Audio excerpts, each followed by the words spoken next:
I pledge allegiance to the flag of the United States of America, and to the republic for which it stands, one nation under God, indivisible, with liberty and justice for all. Thank you. I'm going to call this meeting of the County Water District, the Bill and Site, the Board of Directors to order. The secretary, please call the roll. Director Ellis. Here. Director Ewald. Here. Director Urbanbach. Here. Director Carey. Here. Director Graves. Here. President Estman. Here. Everyone is in attendance. We have a quorum. Next, customarily, we ask our visitors and guests to introduce yourselves. Please do just stand, give us your name, and please spell it for us for the secretary's benefit. Do you have comments? I'm gonna get to that. First, we do introductions, just. Say your name. Yeah, Dennis, you can start. You ready? Pardon? Dennis Pittman. Yeah, Thank just tell you. One and one T. Thank you. Thank you. Welcome, Dennis. You want my name? Yes, sir. Daryl Mann. 1535 Wicks Lane. And how do you spell your last name? M-A-N-N? Yeah, it's right on the MANN. Thank you. Former Director Cabrera, welcome back. This guy trains dogs. So he I used to. used to, I got English setters, but he's Oh, used to use this place up there on the. 40 years. 40 years, but anyway, besides that, me Cabrera, former Tis Heights citizen. thank you. Welcome, Evelyn. Evelyn Piper, Yellowstone County News. Thank you. Welcome all now. Okay, there are two opportunities for members of the public, our customers and employees, to make their voice heard on issues with the water district. The first is the next agenda item. Any member of the public may be heard on any subject that is not on the agenda. You will have one opportunity to speak, which is limited to 3 minutes. Please come to the lectern so your comments may be picked up by the microphone and heard by the people participating by Zoom. Please identify yourself by name and address and spell your last name for the secretary. This is a good time to request items for consideration at future board meetings. The board will not engage in debate, but if you ask questions, we'll attempt to provide brief answers to relevant questions. There's also an opportunity for you to be heard on the agenda items before a vote. The board president will acknowledge the public after a motion has been made and discussed by the board for their input. The president will recognize speakers who raise their hand. You may comment for up to 3 minutes. Each speaker will have only one opportunity to speak on an agenda item. So we move to item number 4, or item number 5, public comment and questions to the board on non-agenda items. Mr. Mann, welcome. I don't have the best hearing, so if anybody asks me a question, you might have to speak up. Thank you. I'm We'll try Daryl to- Mann. I we'll try live to at accommodate. 1535 Wicks Lane down here a mile. And I've lived there for 40 years, since 1985. I thought this was gonna be, it is, I guess, an important comment period, but I think next meeting might be according to this gal here. Well, not necessarily the next meeting, but we'll send you a notice so you know when it is. Anyways, I object to joining up with Billings Water District. Couple reasons. I've been watching the news and they're $3.5 million behind on their bill paying. And there's several thousand customers that are not paying their bills. And I could see if it was 10 or 20 or 30, but when you got several thousand, something's going on there.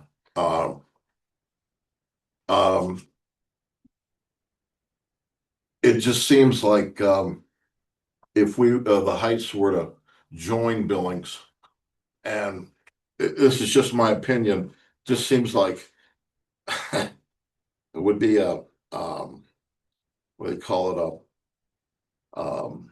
a bailout, us helping them bail out of their problems. Which I object to wholeheartedly. I'm on a fixed income. And every raise in food, gas, property taxes, although that went down, the water bill, everything. Don't need it. I don't want it. What else do I have to say? Great saying. If it ain't broke, don't fix it. And I feel like this would be a fix for the Billings water district. I don't have anything against them. It's just, I don't know if I should use the word little fishy, you know. I think this might have come up before. Can any of you tell me if this has come up before to join up with them? It has not, because it's not been legal until now. So if you take a look at the trouble they're in, as far as I'm concerned, they're in trouble with 3.5 million that's owed to them. And now they want us to join them.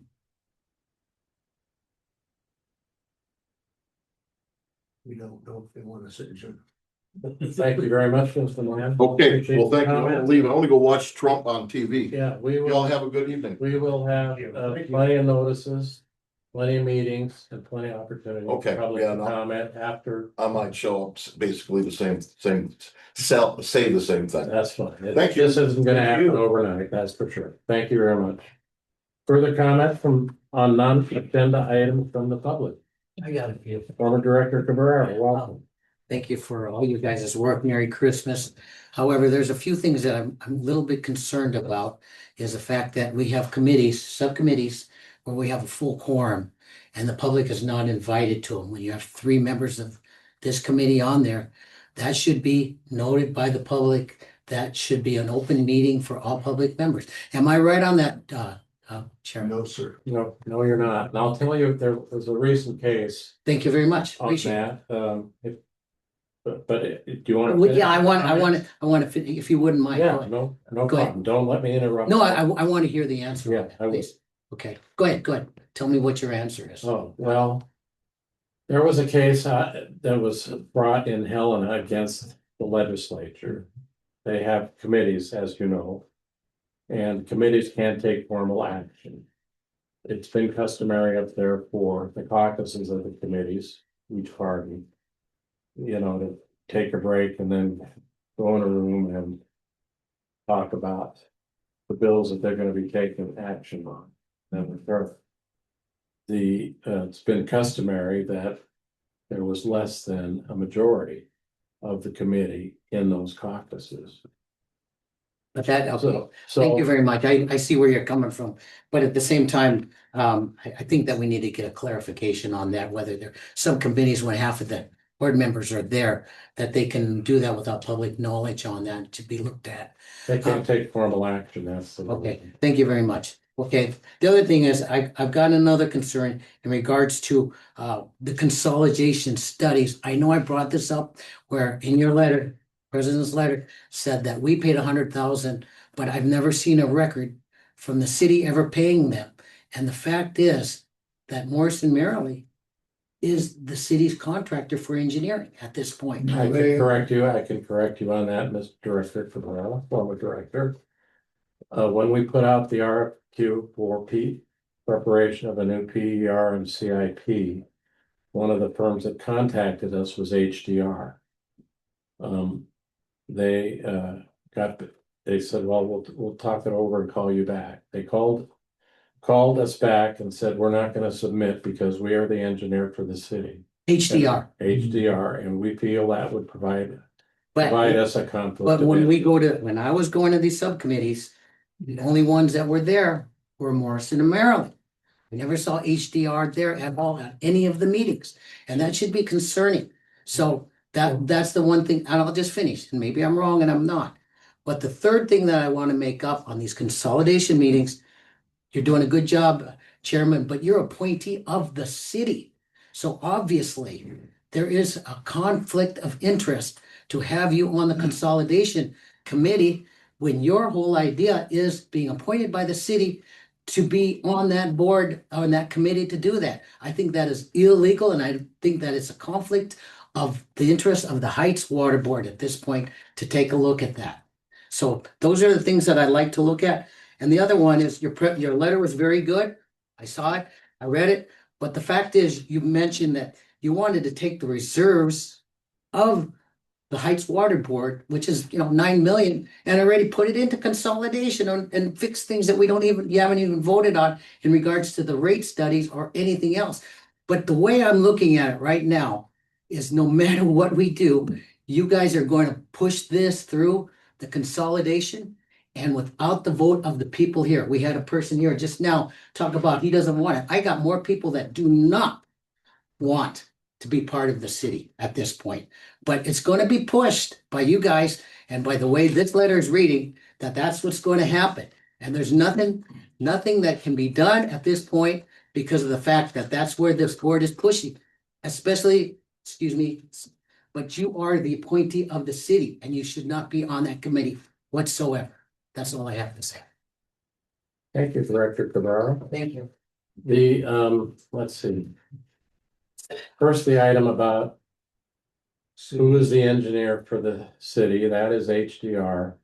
Morrison Merrily was the employed third-party contractor under the terms of the memorandum of understanding that the district and the city entered into and agreed to pay. I'm sure if Morrison Merrily had not received their 100,000 from the city, we'd have heard about it by now. So basically, they have billed the city and then they turn and Can we Bill see a us for check? our Can we see share. a check from them? you are welcome to Thank you. make a public information request to the city for their check. Yeah. I don't have that. We don't have it. And I can't provide it, but I'm sure Because you when can. I You can asked them submit it to about the that. city. I asked the city, did you supply them $100,000? He said, no, they're our contracted firm anyway, so they're on the payroll. So that's what they told me. That's not the case. Director Ewald.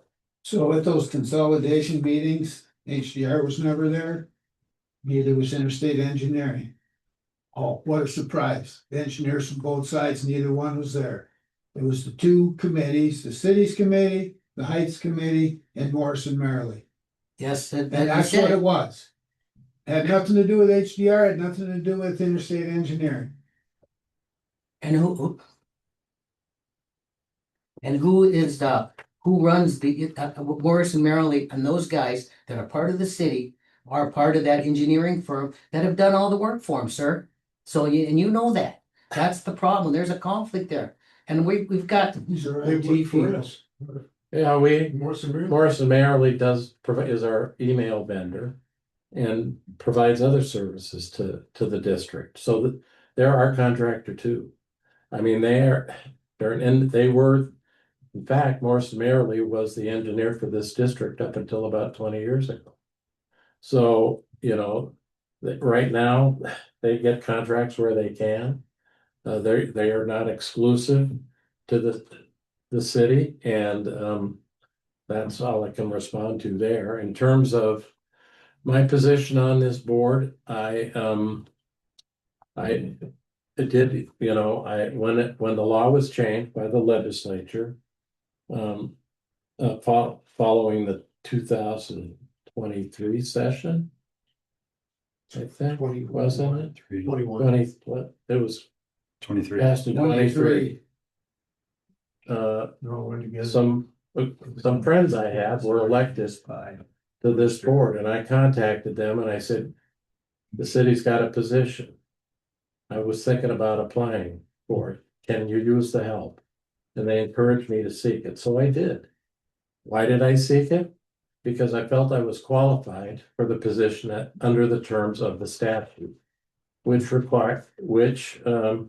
requires knowledge of the district and the city water, which I had as a developer. I did 2 phases of a subdivision in the district, Summer Hill subdivision, in the 90s. And so I had familiarity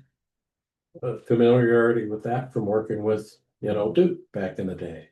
So I sought it and I got the appointment. I have been a customer of this district since 1983. I have nothing to apologize for. I contacted the sponsor of that bill Representative, Larry Brewster, a friend of mine. And I said, Larry, what's the job description? He says, there isn't one. You make the best of it, apply your best judgment. So that's what I'm attempting to do.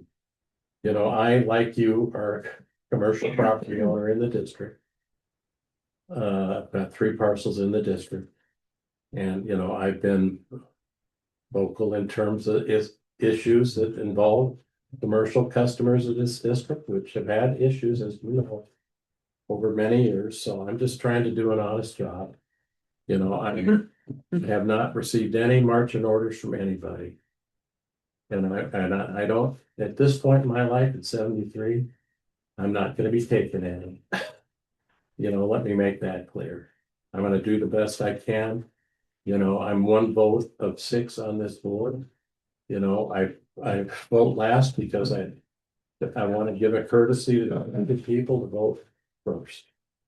And then after they vote, then I'm gonna vote according to my conscience and what I think is in the best interest of the customers of this district. And it's the customers that I think the board is responsible to. And, I feel that same air of responsibility.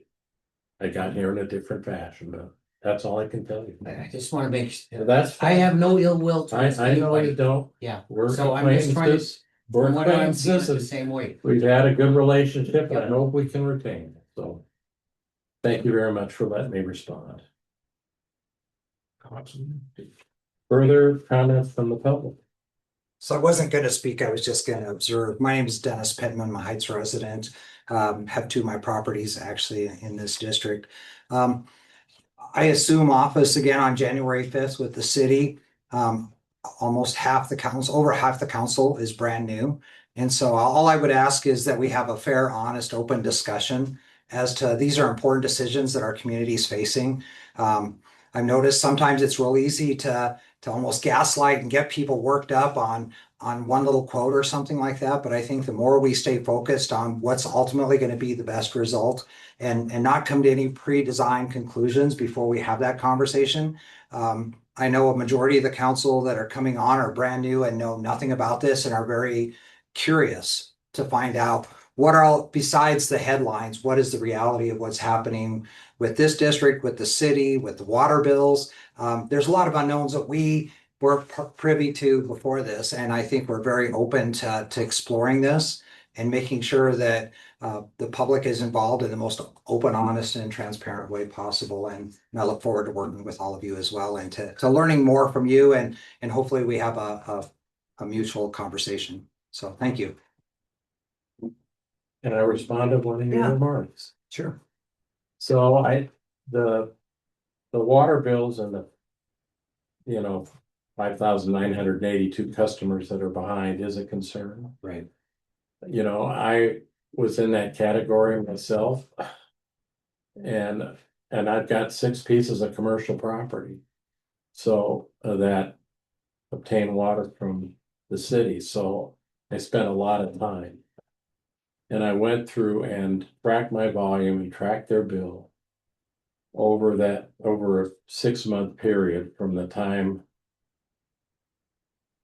somebody made the ill-fated decision to impose this in the middle of the summer peak water season. Right. I question the wisdom of that mistake, but because it was a mistake. But what I discovered was that there were huge timing issues. There was, there'd be a bill for a 3-week period, then a bill for an 8-week period. When I tracked it all over through the 6 months, on every one of those 6 accounts, by the time I got down to the 6 months and averaged it out, it was right where it had been the year before. The big issue was the timing. And then the fact that for the first time, the stormwater was coming in on the water bill, and that had not been there before. That's been an annual bill paid with your property taxes. Well, the city is after cash flow, so they changed it to monthly, so they can bill it on a monthly basis and then slip that in. While they did that, they also jacked up the rate significantly on commercial properties in terms of stormwater. And then they did it again this year without a whole lot of fanfare, I will tell you. So, it would be nice if city council had a dedicated press reporter like Evelyn Pyburn is to this district. I've encouraged her to attend the meetings, but you know. Well, she's got a full-time She's- job just taking she's care of us. sleeping in the corner, probably.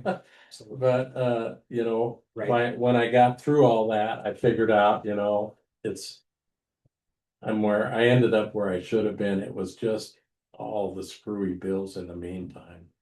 And from what my understanding is there, a lot of these bills, people have just decided, well, no penalty, no interest, I'll just keep my money in the stock market instead of paying the water bill. So that they'll have to sort that issue out. But in terms of your service on the council, I think don't let them do anything major like that in the middle of the summer. Right. No, my agenda is to get to the bottom of this, get this reconciled as quickly as possible, find out. Get people paying their bills, getting current, then dealing with the one-offs that are seeming to capture the headlines and that's what I'm hearing. There's a lot of people that just stop paying their bills that just need to come current or make arrangements with the city. And once we do that, hopefully a lot of this will settle down. Yeah. You know, the wastewater, it was on our property tax at $9.91 for the year. Now I pay $8.88, depending on the month, a month on that bill, that wastewater or the wastewater, stormwater. So it went from one payment a year to every month. And then I keep real track of how much water goes through my house with paying my bill. Why is my wastewater bill higher than my water bill? So I know that they base the wastewater on the first 3 months of the year and not on your whole, so they're not, so that's your base that does it, because they're Oh, assuming I'm that well aware water of that, yeah, because so I think that, Jennifer and I have had issues about that. Right. Then a reminder is, you didn't bill us correctly, the city of Billings, the Heights up here, and we owed you 2.8, 2.9, 2.9. $2.8 million, but you wanted $5.3 million for late fees and interest and all that. And Pam and I were part of settling that and being behind you we drank water and did this, that. So, you know, there's a lot of doubt in their billing process. And now that you're representing us in the Heights, I hope you follow up on this. and that's another reason why I wanted to be here, is to be at the table and having these conversations, getting your input. Not that I don't trust the media, but I like to hear it myself versus what gets printed in the paper sometimes, so. The other thing that I want to point out, last year they wanted to put money into public safety, so they took 700,000 that had come from the state share that had been distributed proportionally to each of the departments. Took 700,000 out of public works, transferred it to the police department to put in, and then said, and so public works, you raise your rates.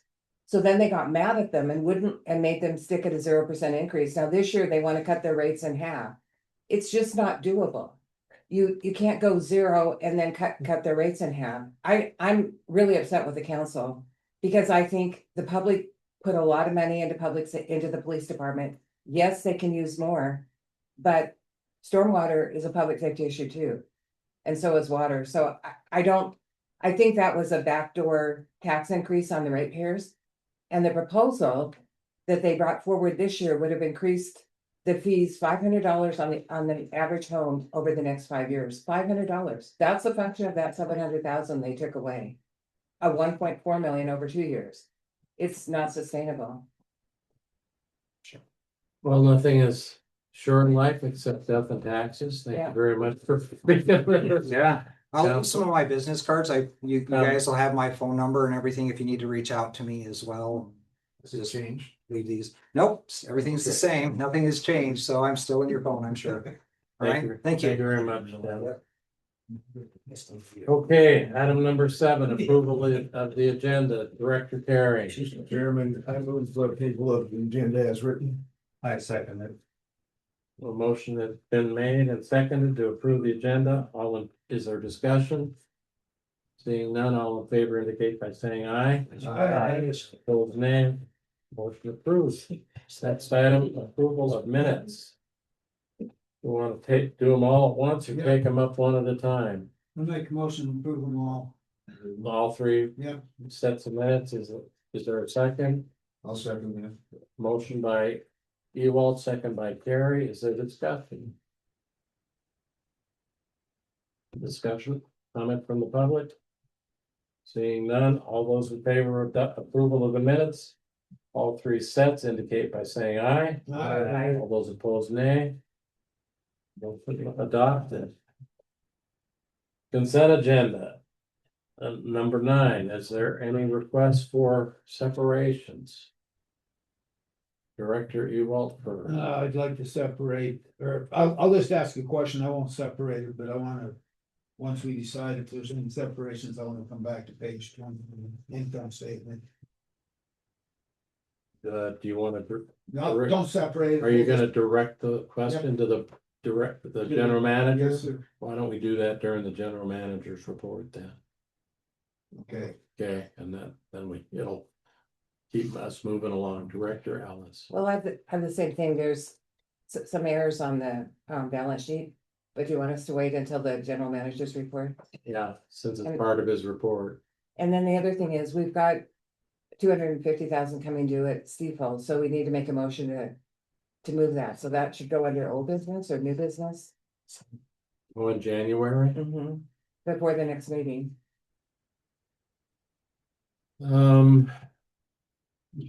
Yes, did we have a I thought we had a standing, resolution? I thought we had a standing resolution we've already passed on. Unfortunately, we haven't. I keep suggesting that, but we've never passed it, so we have to vote on it all the time. Okay, I'm gonna put it on the list for the next Yeah. meeting for sure. Yeah.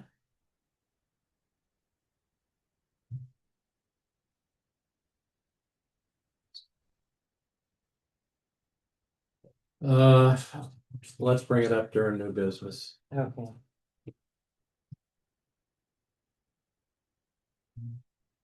Yeah, it'll be item number 4.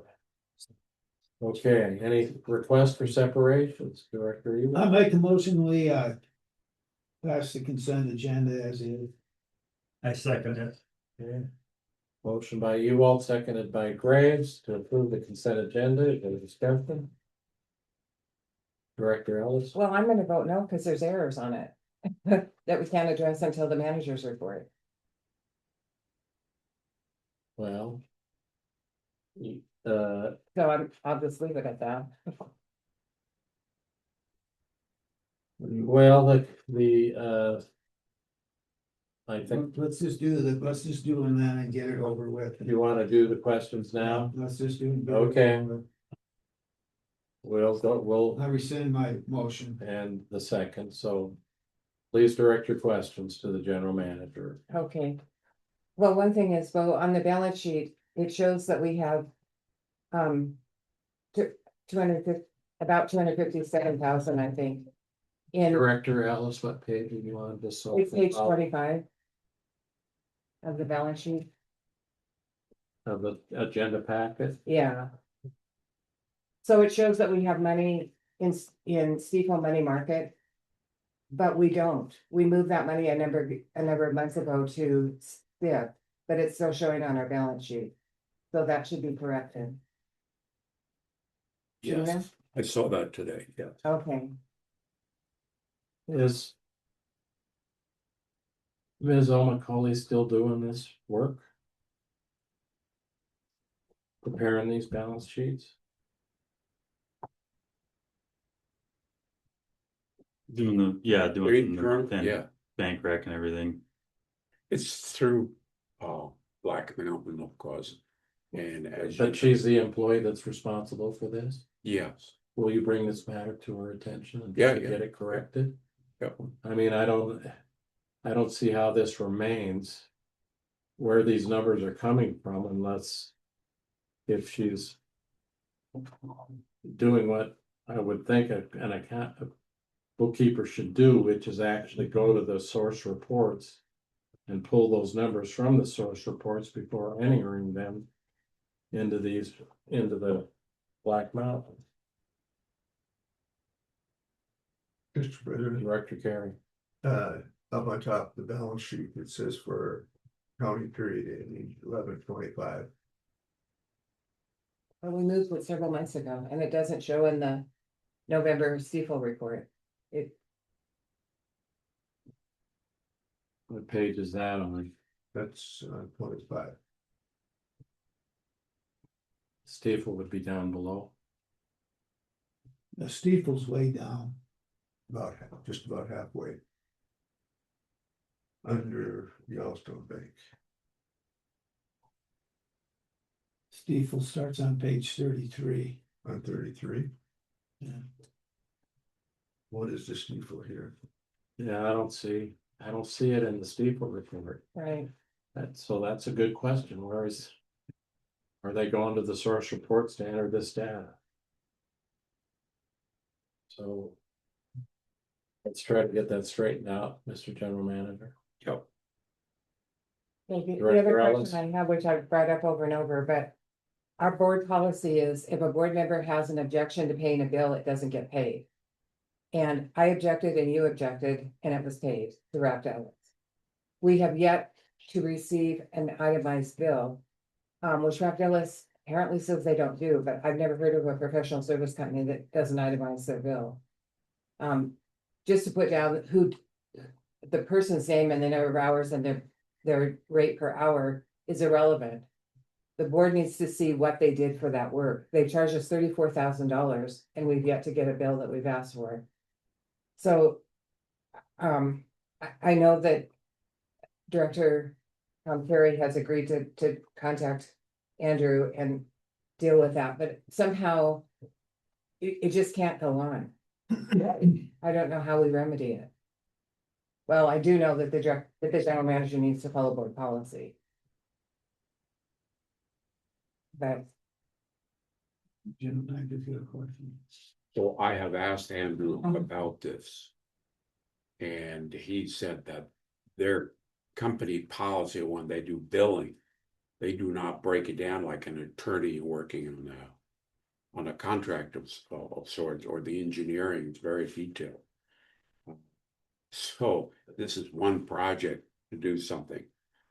And I have asked him if he could break it down further. So he sent their rates by person, not what they did. So I emailed you and I asked you and the board, what kind of detail are you looking for? Like copying service, writing contract. You know, if you get the information, what are you looking for? At the end of the day, how are you going to control this guy's spending? And that's why I send you a copy of the contract to kind of outline what he needs to do, how he's doing it. We never asked him to outline that, like with engineering or an attorney. It's a little different. And I believe in years past, he hasn't done that. He's not new with Heights Water. So but the if board you needs can, to know it, and we've asked for it. right, but if you can articulate what it is you want, the detail, I did tell what is you, it? a professional billing for professional services lays it out like Interstate does or like Martin Smith does. It's simply not. In his original proposal to the board, he had a bunch of stuff we had never approved. So we actually have no idea what he's actually doing. For $34,000, he's produced a PowerPoint which had a ton of errors that he had to correct and a report.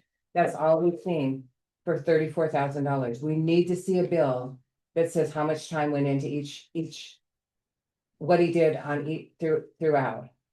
Yeah. If he can't produce that, we shouldn't be paying his bill. No, my point after talking to him is, can't you break it out? And he said, normally we do not do that. We just apply the hour to this black hole. And so my question is, what kind of detail? Like copying service, working on a PowerPoint, and you said like everybody else does it. I think his services are different than everybody else's service. General Manager Anderson, I disagree. I mean, and he's a hired professional. I mean, you see, it is not that difficult to say I spent 1.5 hours on a certain date doing a certain task. Right. And the engineering firm is now doing that after not doing it for many, many years, but we've got them in line. You know, the attorney has done that from the get-go. And I think, that is, maybe it hasn't been their practice with the board. But we've been trying to make sure that we're responsible stewards of the money our customers give us. And we can't demonstrate that when we can't even show what day and what task was done. So I don't think it's an unreasonable request of Director Ellis at all. Director Carey? Mr. President, I don't believe it's an unreasonable request either, but we signed a contract with them. And the contract specifies that Rapgelis will submit invoices with time by personnel and hourly rate using standard Rapgelis 2025 hourly billing rates detailed in the contract. Following table provides a breakdown of the hourly billing rates for the personnel scheduled to complete this project. Then it goes on. So, And That would have been the time when we were issued the contract. And the board went over the contract. If we wanted that, we should have inserted that into the contract and we have it. That's my 2 bits on it. Thank you. but he's not objecting to, my question to you is, what are you looking for? He hasn't done this for before. for everything that he, just exactly what Jeff talked about. When he is at that meeting tomorrow, he puts down 2.0 hours Zoom meeting with City of Billings. Okay, And anything that everything that he should do should be laid out that way. The other thing that's related is I believe we should deduct the overtime that we pay Jen to post his packet on the weekend, because he was told and he promised that he would get it in by Friday. He didn't. It's not the ratepayers' responsibility to pay overtime to staff because of his incompetence.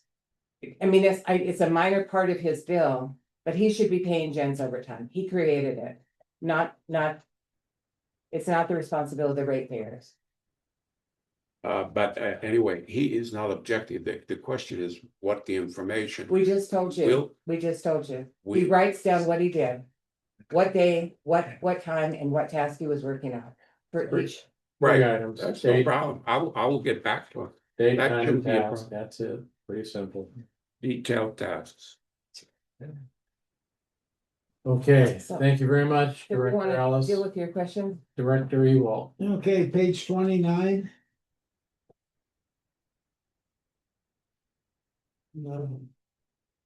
Cost of goods sold and revenue, we took in revenue of $337,337.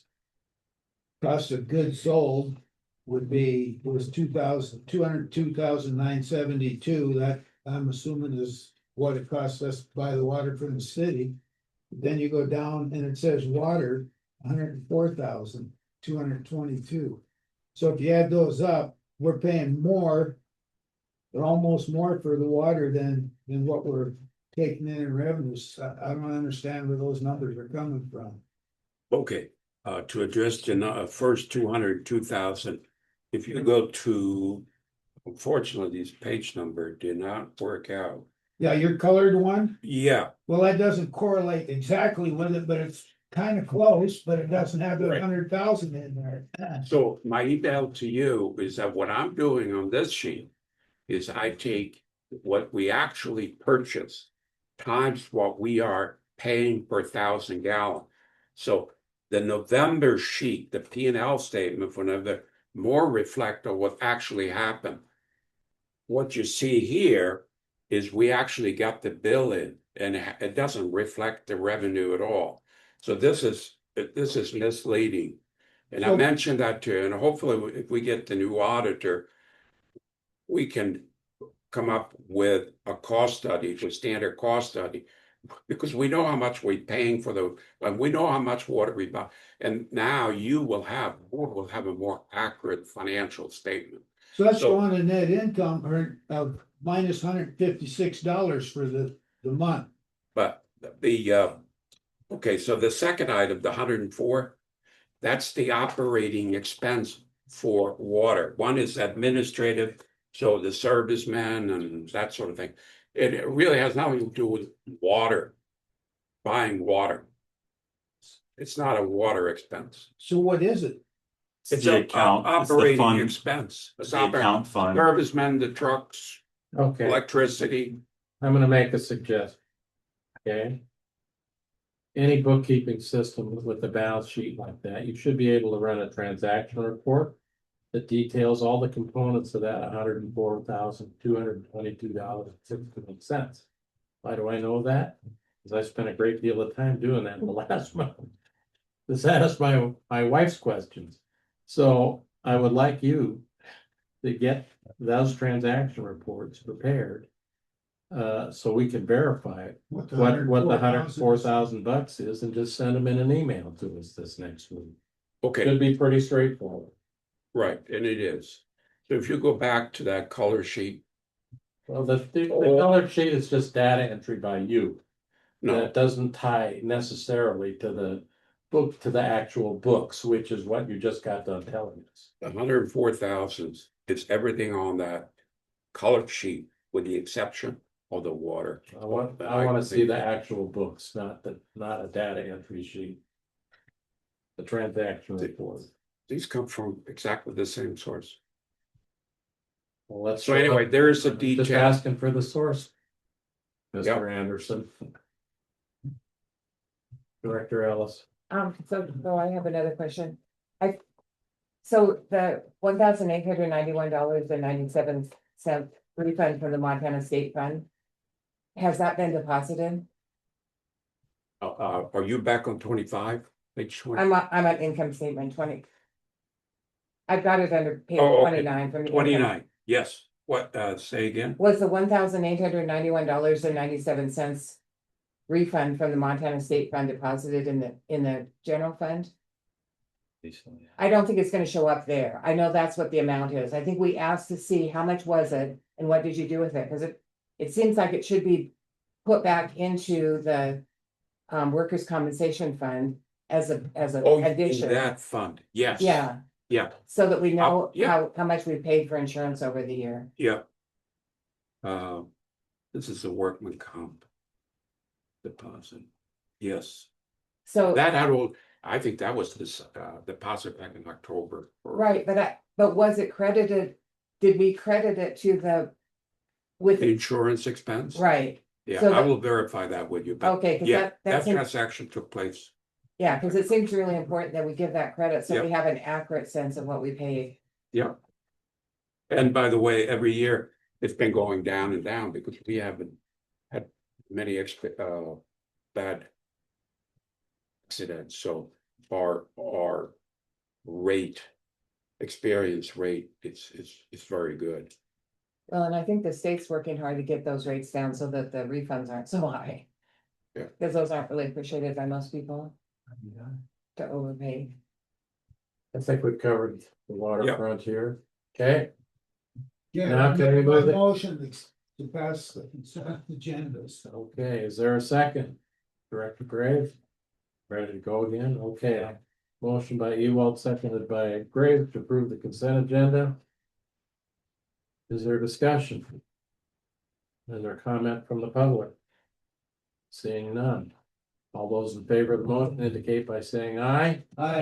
Those opposed, nay. Motion passes unanimously. Okay, on to the manager's report. Are there questions from the board? I got some, as soon as I find the pages, nobody else has. It begins on page 48. So I've got questions while he's looking.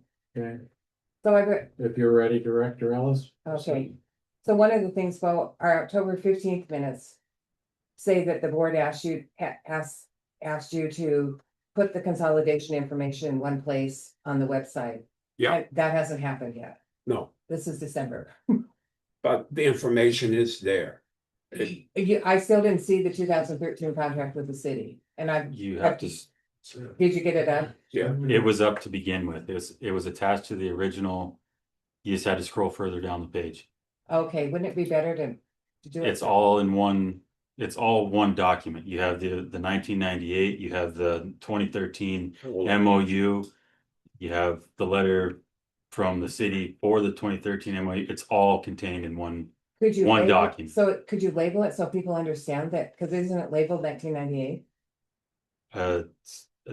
District No, water no. contract or. Okay. It's There was district, like city. like three city contract- Contract with the city. But Director Esmond wanted us to have a separate Right. page for the consolidation and the contract. And we haven't done that one yet, but as far as the contracts themselves, you could find them. The contract, the contract is on there as well as the MOA for the extension is also on. there. Yeah. Yeah. And But here's the reason I'm gonna go ahead. support her question, because as we've had tonight, there's questions coming up. There's gonna be a lot more. It's a hot topic.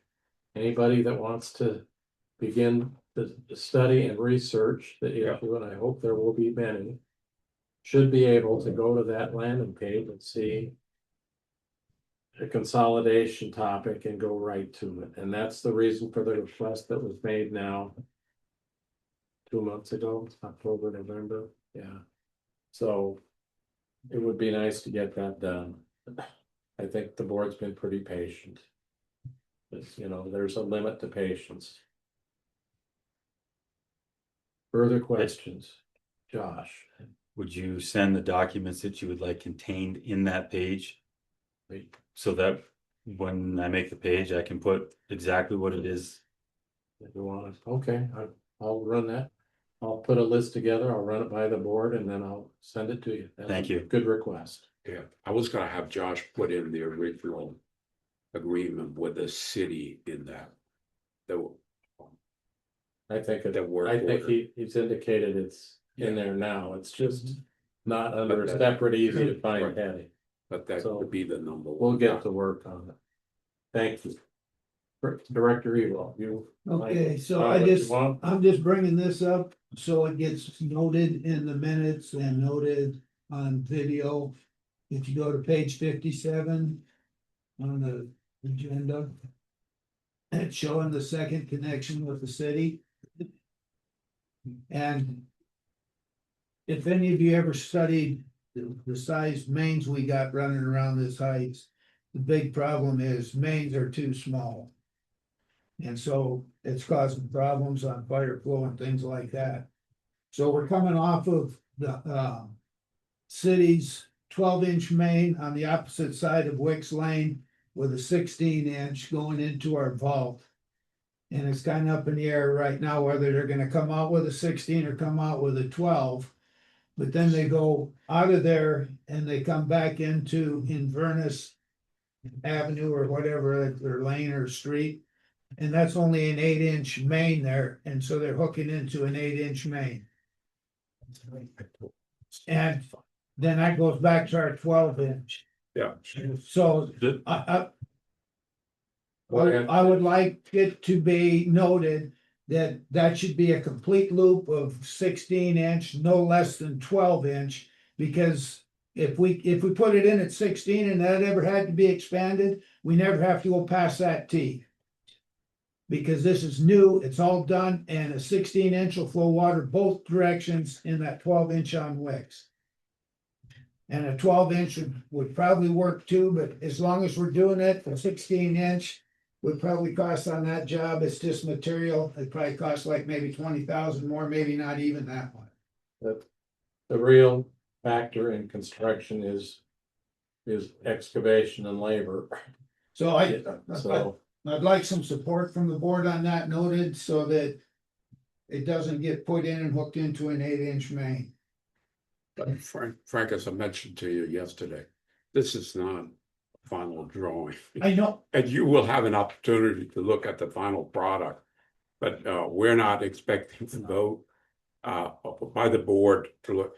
The main idea, like I mentioned to you yesterday, and I believe it was Josh that had a brainstorm.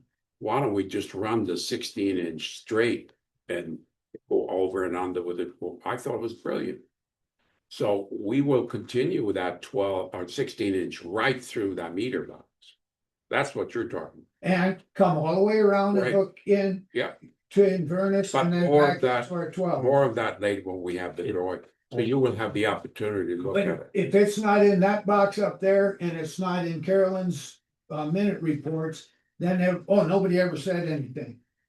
I No, want it noted so that it doesn't get Yeah. bypassed. yeah. And that's it is coming out of that box as a 16 and it's tying into the 12-inch No, it's not in discharge. that box. I know, but I'm saying out of the meter vault. Yeah. The way this 30% design that you're looking at now. It comes out of the vault, is a 16, ties into the 12-inch discharge out of Inverness and goes into the 12-inch on Inverness. Inverness has a 12-inch right outside of the pump station. It reduces to an 8 further north. But where it ties into it on Inverness is a 12 that goes back to Wicks as a 12 also. But it doesn't say that in the PER that was just put out last May or a year ago, May. It says it's an 8-inch main. It does, Yeah, but- Inverness does have an 8-inch. It transitions from 12 to 8. Further Well, north yeah, out. But my, Here I think is the concern. You know, let's get it designed with the bigger Right. pipe from the beginning, so we don't get to the 70% stage and then have to pay the engineer to redesign it to what we asked for before. So that's the main thing. Right. Just use all 16, you know, and it'll provide more flexibility for the future and it won't cost that much more to get that done. It'll save digging it up 20, 30 years from now. So that was the point. Director Carey, you wish to be recognized. Thank you, Mr. President. With the raft of emails this afternoon, I believe there was one from management here, telling us about their meeting with Interstate. And that went over the 16-inch piece at the Right. end of that letter. It was all given at the end of that letter. I never saw that email. Can read there. but Mr. President, Yes, the big point here, and I mentioned this to Frank, this is not a drawing we want the board to act on. This is not the final product. no, So please, we have the 16-inch is burnt in our mind, so that's no problem. But please don't make any decision based on this three. we're- The we're only not- thing we try to demonstrate was this brilliant idea that Josh had. Let's shoot that 16-inch straight. We save a lot of money, easier, low friction loss. That was the whole point here. This is just to get it noted in notes in the Yeah. minutes so I that understand. we can't go back later and say, nobody ever said anything, so it's hooking into an 8-inch. Right.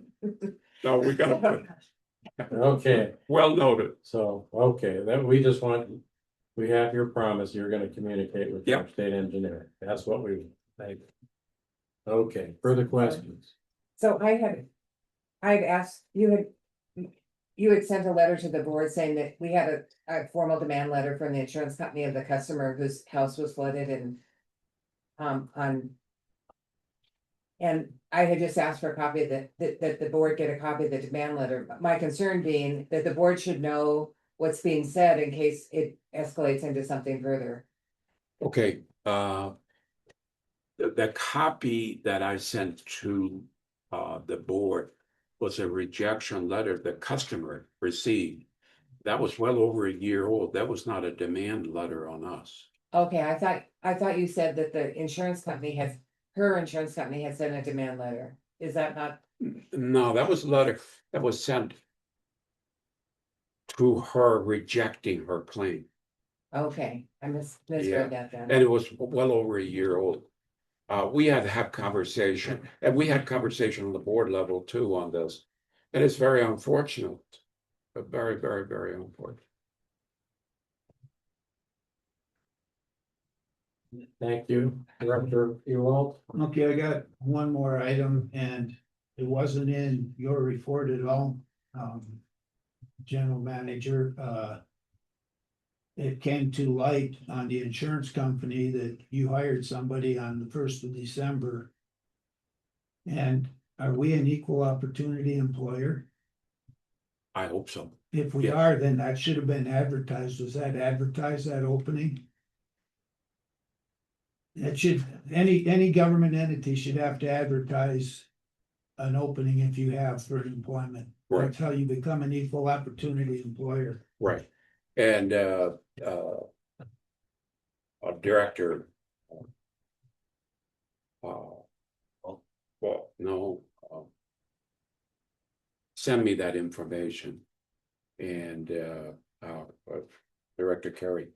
And I have sent a copy to Josh, and we will incorporate that in our HR, meaning that when we look for somebody. What happened here was a very unique opportunity in that the former employee who left us, we go through the files, Josh goes through the file of people who have applied for jobs. This one particular person had been an employer with us before. He had all the certification, the truck license, and so he could hit the ground running. So it was very convenient for us to do that. Should we have advertised the webpage and the local newspaper? The answer, what I know after Director Carey sent this, we should follow a certain protocol. But this was a very unique, and the timing was just great. But the answer is we should advertise for all positions. And so I got just one more comment on that is we've been having problems keeping new hirees. And so now we just hired a new hiree that's already quit us once. What's the chances that the grass gets greener on the other side of the fence again? There is no guarantee. I'm looking at our customers. Every time we hire somebody new, it costs money. Well, in this case, no. The person that left us, did he cost us money? Yes. It did not work out, so we lost money. So that's another issue. But whenever you hire somebody, you like to have some kind of insurance plan that they work out. And to get these licenses, we spend a lot of money. It takes a lot of time. It takes 6 months to figure out if the guy's any good. So it was a blank, this guy. We drew a blank, and we didn't want to go back there. So this was a unique, very unique opportunity. The average employment, I think, is still about 10 years. So we do not have a high turnover. The turnover we have has been induced, I think, rather than the opposite. Director Carey? Thank you, President. General Manager, was he hired on probation? Is he on probation? And what is a probationary period for him? 1 year. Okay. Why would he have to do his insurance? I can tell you that.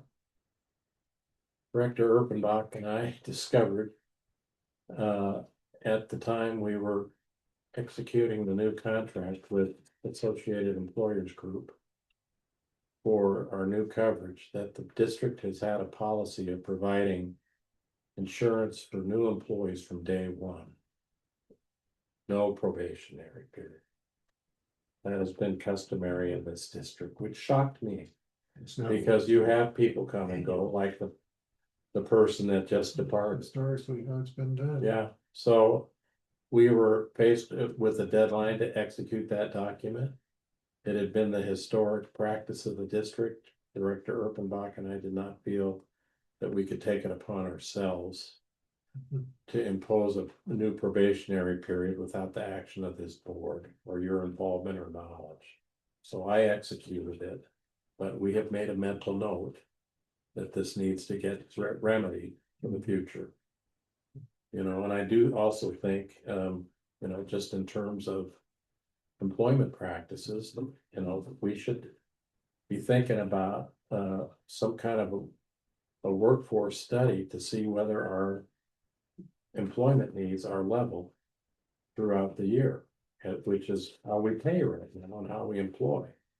But it seems to me like our summer months are a lot more active in terms of the work that is required to be done. So perhaps, you know, we need to restructure our hiring practices so that we have a base that stays year round, and then we have seasonal for, you know, May through September, whatever, to deal with those busier months. And those are people that, you know, hire on for simpler tasks, you know, and then depart at the end of the period. So there's a lot of options for the board to think about going forward.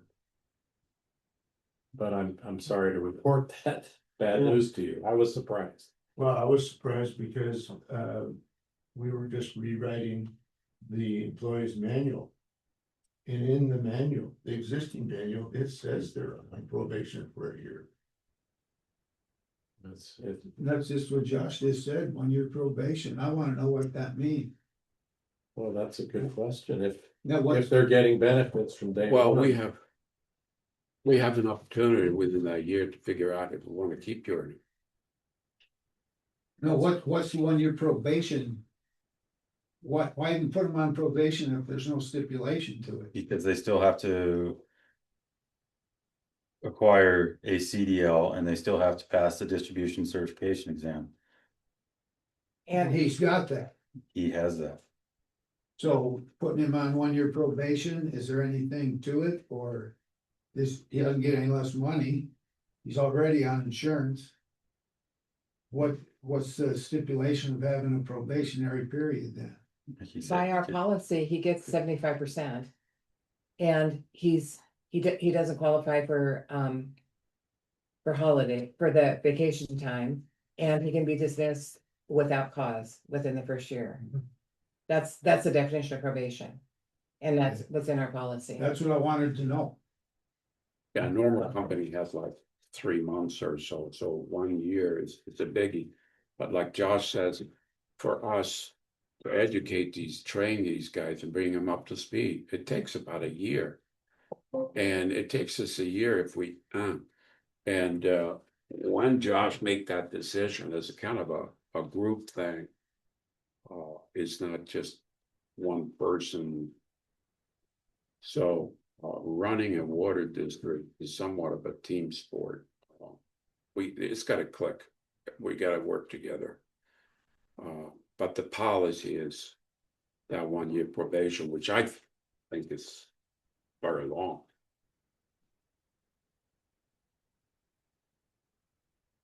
Director Ellis? So I think we got an email about, we paid extra money to switch to the Black Mountain bill pay system.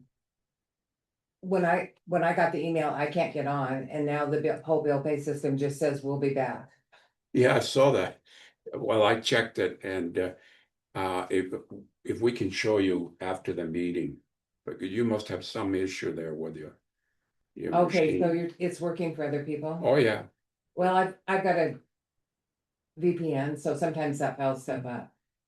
Yeah. So, A dial up. no, VPN, it's a virtual private Yeah. network, so it doesn't recognize that it's in the United States. But no, we checked that, and in the beginning, people had some issues because they were accustomed to pay it certain way.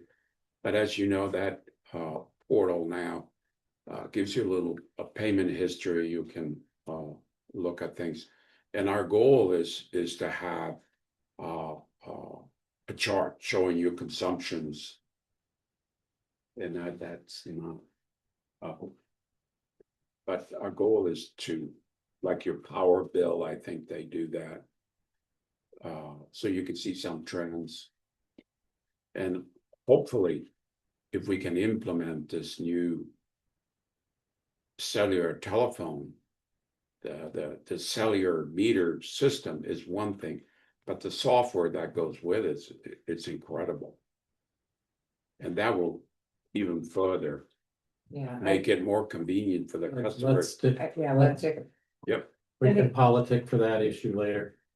Director Carey. I move to accept the manager's report. That's given.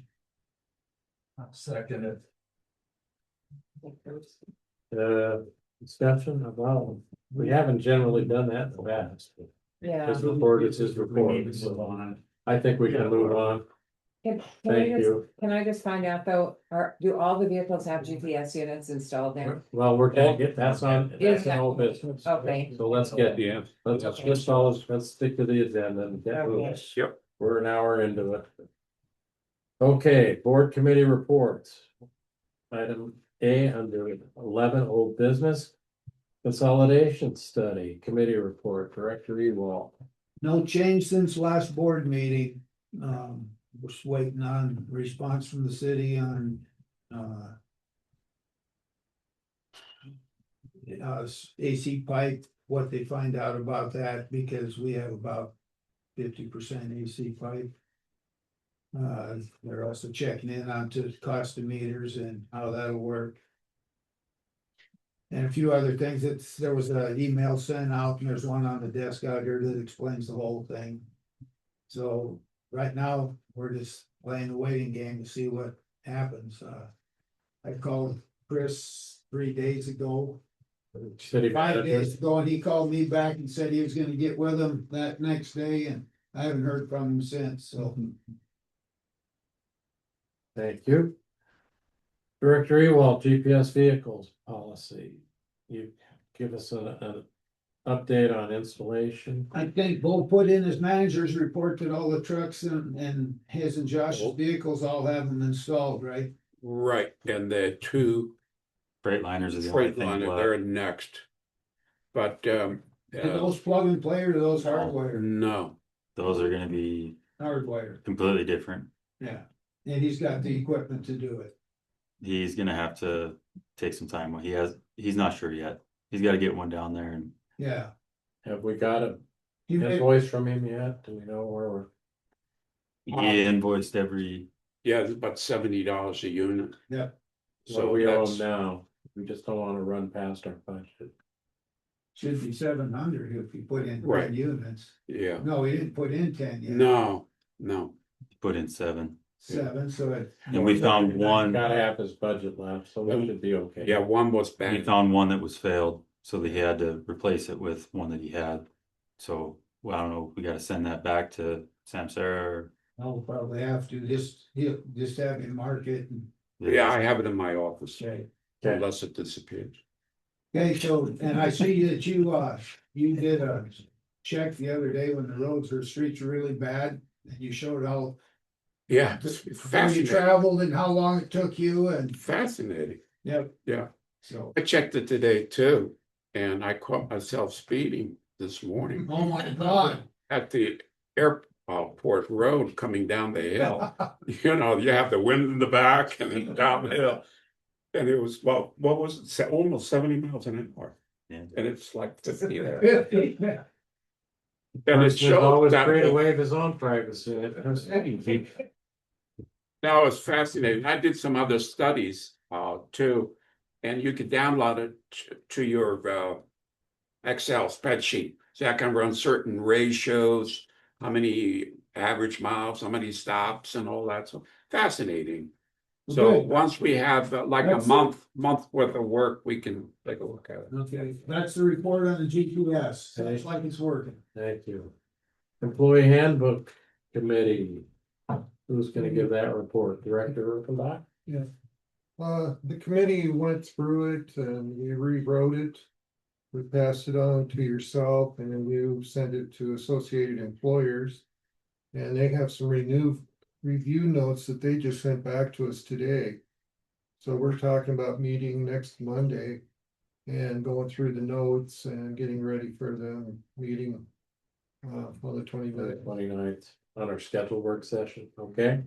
And a couple of things is that were brought up about hiring, we may look at a little bit more of that and define probationary a little better too.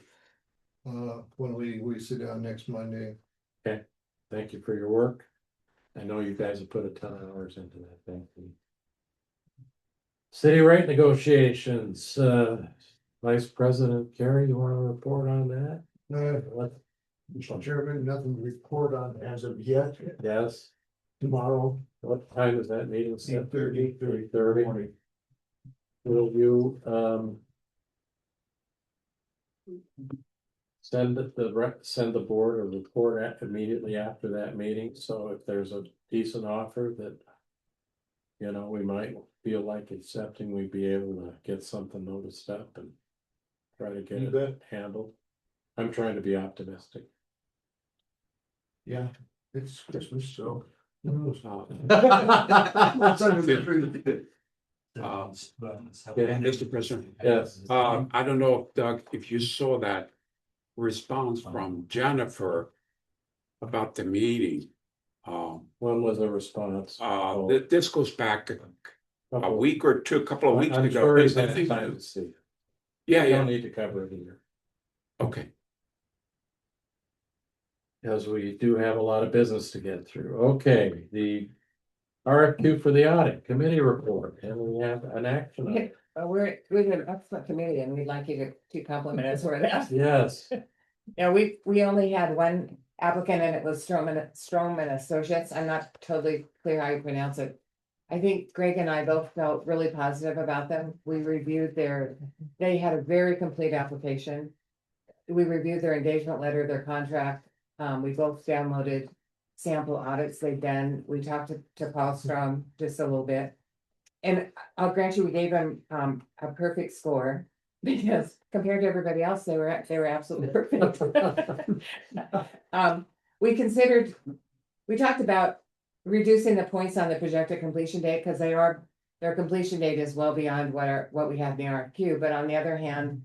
They gave us an honest answer about what they could do, and there actually is no problem. The one thing that he mentioned is the December 31st date, there's a financial report due, but generally that comes, if I understand him right, that just comes out of Black Mountain, but so Bo, you would need to probably talk with the state Yep. about what they want.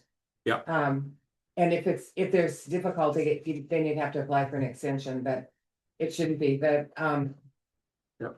they won't finish the audit until September. We did say, can you finish it earlier? And he said it's possible, but we can't guarantee it. Wow. And we knew that that was late. It isn't, and I said, well, I know we're really behind the ball, and he said, well. We just had an RFQ for somebody that wants a 2023 audit completed, so you're doing fine. So that was good information. The audit isn't due until June. And as we found out before, you can just apply for an extension. As Jeff had said when he was in the legislature, it's common that people are late. The big issue with the state is just communicating with them. So we have sent the engagement letter and the contract to Jeff, who sent it on to Martin, and then as soon as that gets approved, we'll get it back to you and get things moving. Director Urban. Three things. There was a list of expenses, the cost for it. But that may vary a little bit according to our call the other day, if we download from Black Mountain into their software, there may be a $300 change to this. And if we do any other services, there may be some change. But this is for the cost of the audit only. That is all they're going to do is an audit. That's all there is for this. If we do any other services, we probably will be billed for them. Also, they do not give legal opinions. They will do findings in the audit if they find some things that don't meet auditing standards. And they'll write them up as findings, and then it's up to us to pursue them. If we have to get a legal opinion, then we have to go to the attorneys and do it. So they will not give us legal opinions with this audit. But they will give us findings which are variation on the auditing standards. And they do have significant concerns about the retirement plan. So, because obviously, Well, let's, but I mean, that's something that I think we need to refer on to Martin, well, so. let's let the audit process proceed, and then as those issues come up, we'll identify them and work on them. Do you have Well, a, it's already come up. I mean, Right. it's come up in writing, it's come up in conversation. so what?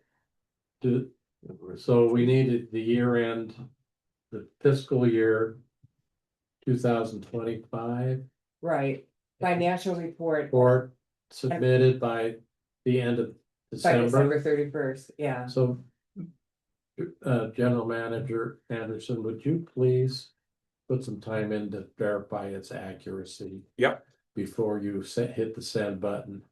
And then would you inform the board of when you hit the send button? Or copy us, so Right, we know it's been sent by the deadline. Because it would be very embarrassing to put that financial report in with an inaccurate thing like we discovered on the November report, and then have that come up in the audit. Let's try to make sure it's clean as possible before it goes in. So did you want to make a motion? oh. Yeah, we'll make them. Give the, I don't have the resolution in front of me. Page 76. 76. Okay. Yeah, I make a motion to approve resolution 6125 authorizing employment of Strom as our auditing firm. Is there a Strom and second? Associates. Seconded by Director Erpenbach. Is there a discussion? Comment from the public? Is that, Yes. We- Josh, you gonna add the name of that outfit to the resolution or just as? it'll be reflected in the minutes. I don't think we need to, Good question, though. yeah, thank you. I think it should be in there. Okay, well, we can, It's qualified. let's do this then. Strong. I'll have our ace secretary resolve, add the name to the resolution. I'll execute it. We'll scan it over. Well, actually, she can post it herself. At this point, so So that's just an amendment to the resolution. yes. The motion before the committee is to adopt resolution number 61-25, authorizing employment of Strom Auditing Firm. As amended. All those in favor indicate by saying aye. Aye. All those opposed, nay. Motion passes unanimously. Okay, item number 6, RFQ for preparation of the PER and CIP. Director Ewell. Okay, so the committee met. Is that yesterday? Yes. Holy cow. Seems like a Okay, year. every day going with that. So I'm anyway. down to a dime an hour. We met yesterday and it was the committee and the general manager, the four of us got together and we only had 3 people that put in. 3 different engineering firms that put in. And I was told more than once, you can't use half points or decimal points. But the process we used was we all scored, the 3 committee members all scored what we thought each engineering firm should get. And then we divided by 3 to get the average score, and guess what? We ended up with a 0.3 and a 0.6. So I guess you can't have points. But that was the average score, and so we recommend that we go with Morrison and Merrily. They look awesome straight across the board. One of the firms was, I thought, a lot more dependent on land and construction, not as much on public utility type stuff. Another one had public utility type stuff, but just didn't fit the bill like Morrison Merrily did. And so they were with us like 20 years ago, and if the board takes our recommendation, they'll be with us again on this part, the new PER and the CIP. That we need to get, so we can get the, we can apply for the state revolving fund on April 1st. So hopefully we get it done by that time. And so I make a motion that we pass resolution number 59. 5925, but we also need to put Morrison Merrily. It actually needs to be numbered 63-25. Right. Okay. Thank you for the catch, Josh. And we'll, I assume amend, as the resolution is amended to To include their name in it. Yeah. And we'd like the general manager, if board accepts it, we'd like the general manager to jump in. ASAP, make contact with I guess it's Curtis Deshaw is the point person on this.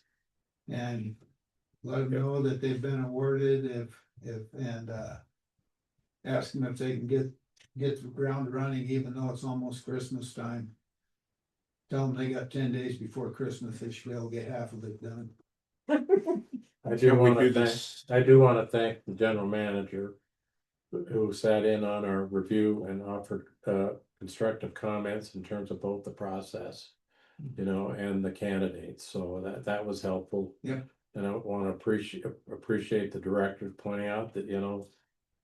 He's got to work with them, so I appreciate that forward-looking decision. Thank you, Director Anderson, or Mr. General President. Manager. Anyway, can we do the same thing here, add the name? Yes, Yeah. that's part of the motion. Yeah. And that's part of the record. Right. Okay, Because I like to send that to not only them, but also I have to inform the interstate. now. Well, now, we're not. Director Kerry, did you want to second his motion? Yeah, I'll second. Yes. That way we're. This resolution doesn't give Morrison Merrily carte blanche over the whole No, this is district, a, yet this it's is just for specific this project. PER and the CIP. This is a, Yeah, this is the. well, we have the ongoing project for the second connection. And I Yeah, would that's hope what the the rest state- wants to right. continue. So, yeah, we're not just kicking them out. Right. This is a special project that we want them to work on. But I just want a courtesy to everybody who participated in the, to inform them what the board's decision was. Thank you very much. Very for good. That offer. But it should also include WWR and Staley. That's what I'm saying. Yeah, Okay, yeah. yeah. Further discussion? Comment from the public, former Director Cabrera. One statement only. Sure. Conflict of interest with the city and the Heights. With Morrison Merrily, they're on the consolidation as well, so there's a conflict of interest. Thank you for your comment. Don't happen to agree with it, so that's fine. Seeing no further discussion. Motion before the board is to adopt resolution 063-25, naming the recommended engineering firm for preparation of the PER and CIP as Morrison Merrily. All those in favor indicate by saying aye. Aye. All those opposed, nay. Motion passes unanimously. Oh, under our bylaws, you have to. Oh, then. Nay. Okay, motion passes 5-1. Director Gray was a no. Okay, let's take up resolution 057-25. Some separation. This appears on what page? 78.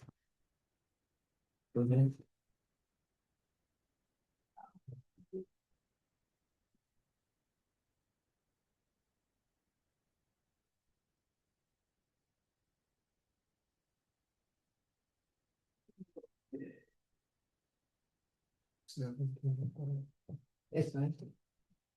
There we go. Okay, yeah. Okay, I'm gonna make a motion to adopt resolution 057-25. Is there a second? A second. Moved by Estman, seconded by Ellis. Is there discussion?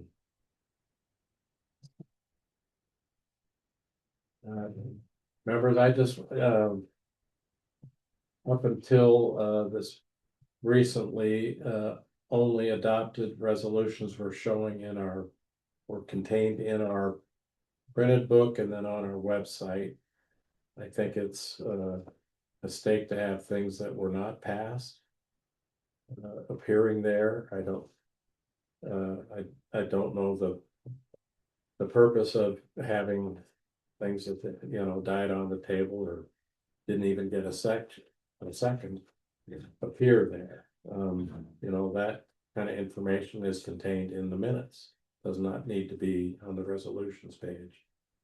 So, in an effort to clarify to the public what our resolutions are, and not confuse them with things that didn't move forward, I think cleaning this up is an appropriate task, so that's why I brought it. Director Carey. Did you go back in 24? I started from 23 and went forward. And you see some that the secretary had not attested to or not dated? No, I 24 was the earliest that he caught. yeah, I mean, I thought I brought up everything that did not appear either in the minutes or was not signed by an officer or not, or tested. Okay. Is there a way we could word that if others are found that they may be removed also, or? I'm happy to have you double check my work and you can just bring them forward at the next meeting. But I put it about 3-4 hours going through it fairly meticulously. I'm not above making a mistake, as former directors of you have pointed out, you know. So, and I'm happy to have people check my work. Yeah. So, I would- because that's why we want to work as a team, is to check our work, make sure it's correct. Okay. And Well, hold I can things bring- down and make a bring good that back decision. If I find something. Is it being seconded? By us. So, oh, Further discussion. A comment from the employees or the public? Josh? I disagree with it. I think having it, if it's was on the agenda, like you said, it was brought forward, it was talked about in the minutes. From a clerical standpoint, if 10 years down the road, we start looking and we see gaps in resolution numbering. And, you know, if somebody wasn't here, then you're going back trying to figure out what happened to resolutions 37 and 38. We go from 36 to 39. And if it was taking the time to be put on the agenda for consideration, whether it was postponed, failed, whatever, keeping record of that, I think, is more open and transparent. So should somebody from the public look, they can look, see where it's at. If you would like a voting record on there as to why, like the number, like if it failed 1 to 5, failed on a tie, 3 to 3, however, I think just for continuity and keeping in transparency, I think putting them on there, it doesn't hurt anything. It doesn't take any longer or less to post them that way or to punch them and put them in the book. That's a very good comment. Can I comment on that? Director Ellis. Well, in the past, there was never a problem because they weren't numbered until after they were approved. So most of the numbers on prior resolutions are handwritten. Or they were carefully done. The trouble is, a lot of these resolutions got introduced without any board support. I don't have a problem with leaving 018-24, taking the resolution out. If you want the numbers there, but just say rejected. I mean, I don't want the resolution there because it really messed me up. I argued with Doug that he had signed a resolution that we had never approved, and he's like, I didn't, and I'm like, you did. And I looked, and because I just that expected, wasn't because it was, discussion, that was not an argument. Well, you're right, it was friendly, but then I argued with Jeff about the same thing, and it's because it's my own fault, I just assumed the resolutions that were there were signed, and I never looked to the bottom. So it's terrible to have them in there. But I've also, on the ones that have failed, I put a big red failed on the top. And then on the website, there is no adopted date. And if you click on it, it'll tell you that it was failed. Yeah, Or it'll tell you that it was postponed. And it doesn't on all of them, I think at this point, we're kind of stuck because our numbering's off, so I think we need to take the resolutions off and put. I don't know, void or something. Director Ewald.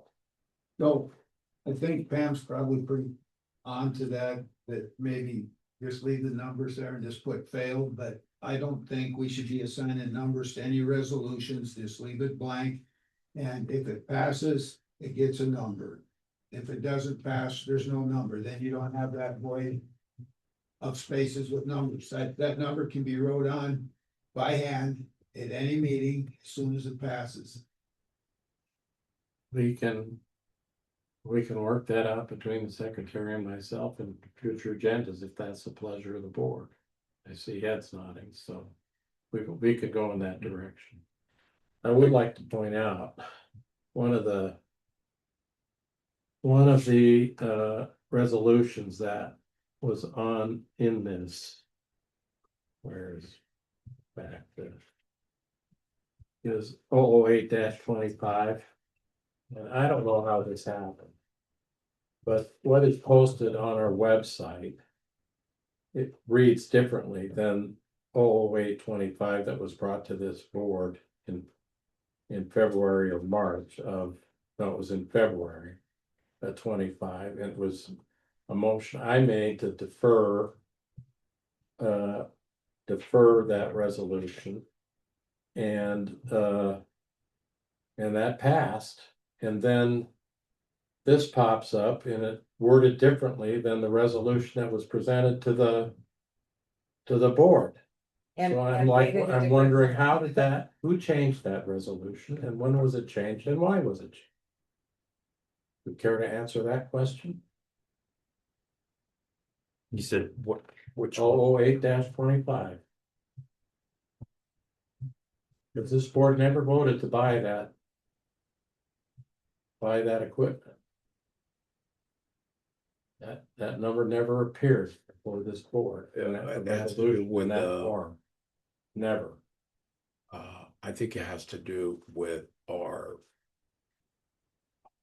With the computer for meter reading is what it had, that's what Right. and that was never discussed. In February, you discussed $1 million plan. In March, this was dated in March, but it was never on the agenda or ever discussed. Well, I remember, what it was. the It meter was a reading budget, equipment. yeah, it was a budget item, and I think it was a communication issue between Josh and myself, That resolution was never brought to this board. but it was And never I- signed. Well, it was not signed. Not signed by the Right. president, not attested by the secretary. What it is doing, appearing on our website, is a real question. You know, it is against the law in the state of Montana to falsify an official government document, and this, thank God it was not signed. That's all I'm gonna say. But it shows that it was passed. It shows that it passed. No. No, on the- it never It was passed, been presented. not reflected in the minutes anywhere. Yeah. It was never discussed in February, Did it March, or say any month fail? afterward. No, in February, there was a resolution that was open-ended, completely open-ended. And the motion was made to move the discussion till March, and that passed. In March, it wasn't on the agenda. And then when I was looking back at this, I found this. That has a specific amount and is in March. Well, it wasn't on our agenda. We never discussed it one way or the other. So that's just completely wrong. Well, I think I know what happened. You weren't at the meeting, that meeting. And after the meeting, I don't know what happened, but The I think minutes it's a should committee- reflect what was happened at the meeting, and they were approved by this board. Yeah, So that is not an adequate excuse. We're gonna drop it now. right. But this better never occur again. I think Okay, he did make that. further discussion from the board? We need to make amendment to that saying that numbers will not be a fixed resolution until passed. Wait, We'll just, the secretary and I will just use that practice. I don't think it needs to be included in it. We'll just do it. If we need to change the bylaws, I guess we can, but I don't think we need to. It's easy enough. Okay. All those in favor of adopting resolution 057-25, please indicate by saying aye. Aye. All those opposed, nay. Motion passes. Okay, new business. There is a resolution I just need you to authorize me to sign a continued operating agreement with Stifel since they just are updating their records since I'm not president now. They just need my signature. Could somebody make it? I move to approve, signing, to authorizing the investment account with Stifel. The resolution authorizing the investment account with Stifel. Is there a second? second. Second. Motion by Ellis, second by Ewald to authorize the president to sign the document, which is here in the office. All those in favor, is there discussion? Comment from the public? Director Perry? Are you going to number that resolution? No, because it is mainly ministerial. Okay. I just don't want to sign stuff without you guys knowing. All those in favor indicate by saying aye. Aye. All those opposed, nay. Motion passes. Item number 2, presentation on alternatives with respect to replacement meters. We will turn to you, Mr. General Manager. The meter replacement, it's something that's ongoing almost daily, weekly, where we replace the end units because the battery life is about 20 years or less. So what we are proposing is to simply replace the end units with a Could I have Josh show you what I'm talking about? Because that makes it a lot easier.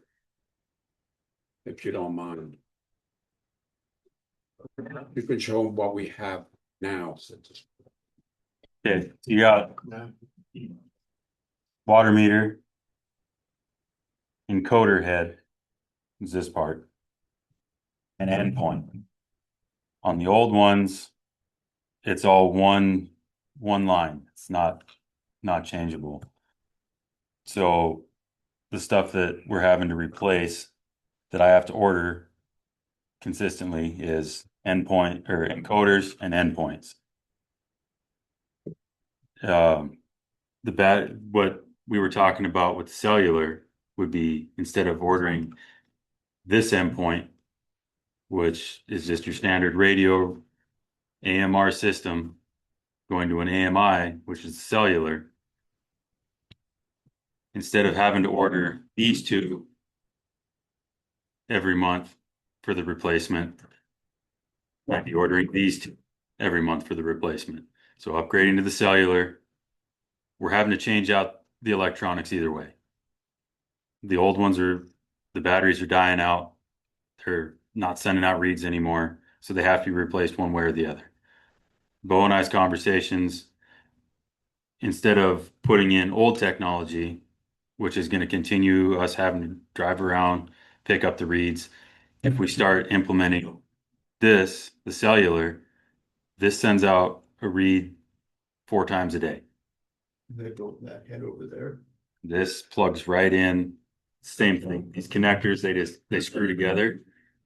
So the So when battery is in the end units. Battery is So we gotta steel. replace them anyway. So for another $40, we can go to several. There's that. We have Where does the sending unit end up in the house?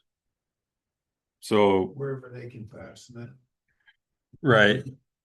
Right now with these ones, a lot of them that we buy are these integral. So under this cap is that endpoint. So this whole unit just goes on. It's a little neater, a little cleaner. With the cellular, they don't have this yet. This is something I think that Badger is still kind of looking at developing, putting the cellular endpoint into the encoder, so it's all one unit. But for about a year and a half, when they went from the old version, the CE classic endpoint design, and they upgraded to the ME, the migratable endpoint, which is this, the integral style wasn't available. So we were just having to put the endpoint, the encoder head, the endpoint, and then take the bracket, screw it to the wall, hit to the pipe, whatever it is. Same methodology would apply with the cellular. How much additional was the cost of the cellular? What was that? It's a $40 difference between these two. This one's $40 more. It's a no-brainer, really. And that heads are the. I gotta go. These heads are, it's exactly the same. So this I'd have to buy anyway to replace the old ones. So I'd have to buy that anyway. It's just a difference between the cellular, the new technology, which sends it straight into the cloud. We can pull it out anytime we want. There's also a customer portal or customer app that if we install it in your house, if you wanted to see how much water you're using, you can set up alerts, all that kind of good stuff. How much difference cost of operation between the two? Cost of operation, the only difference would be there is it's 97 cents a month per unit on the cellular for the cellular fee. 2 or 3 individuals to drive around 3 days To read meters right now, we can use 1 or 2. We have the new setup and the old one, so we can run 2. But it takes about 2 days to read meters, between reading meters and going around and getting all the misreads, the rereads. So about 32 hours of. You know, labor. cash flow wise, this is important because we could take a reading here every 15 minutes if we wanted to. And this guy sends the data from the meter every 50 to the cloud. So let's say we're going to build today. We bill everybody today. How? It takes us a couple of days and then we have to sort out. There's at least, 50 to 100 that we have to go back, read or change. And then we have to replace these because the battery's bad. And when a battery and these units go bad, it always favored the customer because it reads slower. So that's part of this non-revenue water is the water meter itself. If you don't have a crisp water meter, you're not going to get a good result.